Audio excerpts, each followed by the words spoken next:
Good morning, and welcome back to Compromise Kitchen, where today we will be making a heart-healthy honey cinnamon apple pie. Today's recipe is a little bit more complicated than my usual recipes. Depending on your prep time, it may take you up to 3 hours to complete it. You will want to start by collecting all of your equipment. For today's recipe, you will need 2 large mixing bowls, parchment paper, several sizes of measuring cups, measuring spoons, a rolling pin, a large kitchen knife, an apple peeler, an apple corer, and an electric mixer. You will also need a Pyrex or tempered glass pie dish to bake your pie in. After you have your equipment all together, the next thing you'll want to do is gather your ingredients. For this recipe, you will need 2 3/4 cup of flour, 1/4 teaspoon of salt, 2 teaspoons of lemon juice, 1/4 of a cup of olive oil, and 3/4 of a cup of water. You will want to begin working on your pie crust by adding your flour. I like to use Red Mill's whole wheat pastry flour when I bake. This is not a gluten-free option, but Red Mill does make an almond flour that is gluten-free, and all of their different kinds of flours are available on Amazon. Next, you will want to add the 3/4 of a teaspoon of salt. I use coarse grain kosher salt, but you can use whatever salt you have available.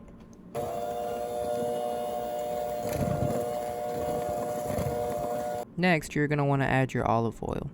I like to use extra virgin olive oil, as it is a mono unsaturated fat and has been known to help lower cholesterol.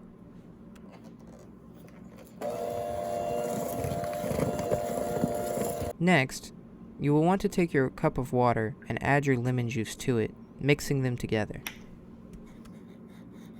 Then you will want to add your lemon water mixture to the batter as the mixer is going, as this will help it get evenly distributed. If your batter comes out dry and crumbly like this, you may need to add more water. You will know you have your mixture right when the batter comes together in a large sticky ball like this.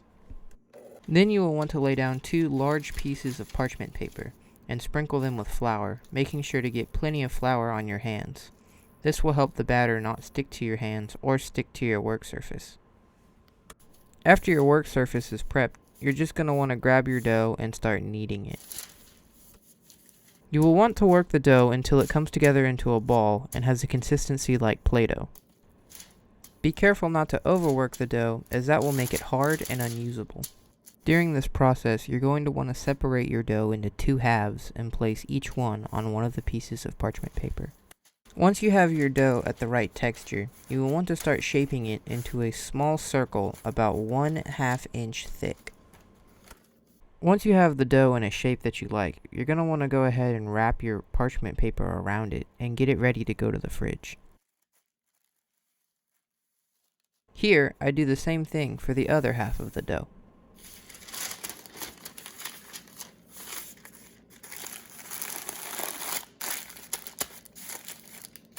Once the dough is prepared and wrapped, it will need to go to the fridge, where it will need to chill for at least 1 hour. These doughs can last 3 or 4 days in the fridge, so today I will be using 1/2 of the dough, and I will save the other half for a different recipe. While the dough is chilling in the fridge, you will want to get started on your pie filling. For the pie filling, you will need 2 large apples, 2 teaspoons of cinnamon, and 2 tablespoons of honey. You will want to start by washing your apples. I recommend using Honeycrisp apples, as they are large and very sweet and make excellent pie filling. Then you will want to start peeling your apples. They do not have to be perfect, but you want to try to get as much of the apple skin off as possible, as you would not want to eat that in your pie. Then you want to go ahead and core your apples. This step will just make it easier for us to cut them.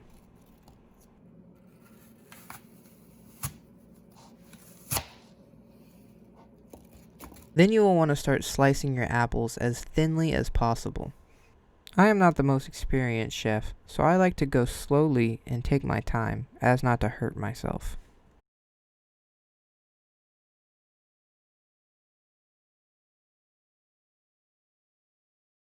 Once you have your apples cut thinly, then you're going to want to go ahead and add your honey. Be sure to drizzle it all around the bowl and get it on as many apple slices as possible. Then, once you've added your honey, you're going to want to go and spread half of your cinnamon over the apples, saving the other half for later. Once you've added your honey and your cinnamon, you'll want to start grabbing the apples and mixing them all together. You may want to use a glove to keep your hands from getting sticky, or if you plan on sharing this pie with anyone else.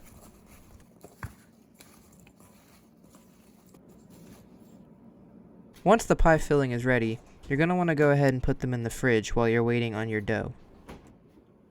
While you're waiting, you may want to use this time to ready your next workstation and get your rolling pin liberally covered in flour. Before you go any further, you're going to want to go ahead and get your oven preheated to 350 degrees Fahrenheit or 180 degrees Celsius.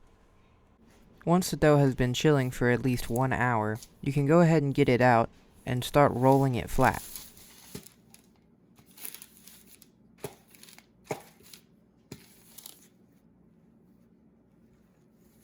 Once the dough is flat, you're going to want to get it situated in your Pyrex or glass pan. It does not have to be perfect, but you do want to make sure to cover all of the edges of your pan, and the more centered and even it is, the better looking the pie will be. Once the crust is situated properly, you can go ahead and add your pie filling. It is important to try to spread the apples as evenly across the entire pie as possible, as this will make the pie look better when it's done cooking and will give it a better texture. Once you have your pie filling situated, you're going to want to go and take the half of the cinnamon that you saved and sprinkle it across the entire top of the pie.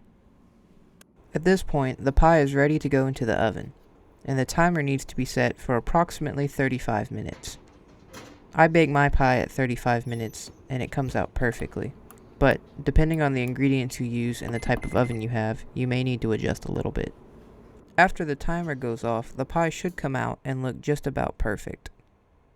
If you guys enjoyed this tutorial video, or think that you would ever use this recipe, please feel free to press the like button, and if you're interested in more heart-healthy recipes, feel free to check out the rest of my channel and subscribe, or follow me on Instagram or Twitter. Thank you.